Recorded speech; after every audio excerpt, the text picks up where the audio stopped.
Alloh sizga Qur'on o'qish nasib qilgani qanday katta ne'mat ekanini bilasizmi?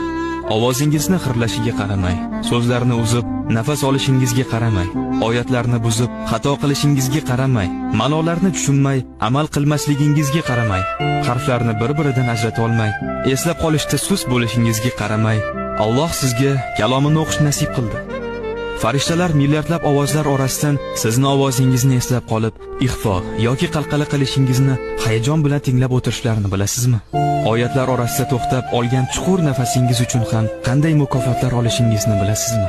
Alloh taolo kalomini o'qishingiz uchun millionlab odamlar orasidan aynan sizni tanlab olib, bu baxtni sizga nasib qilgani nimani anglatishini bilasizmi?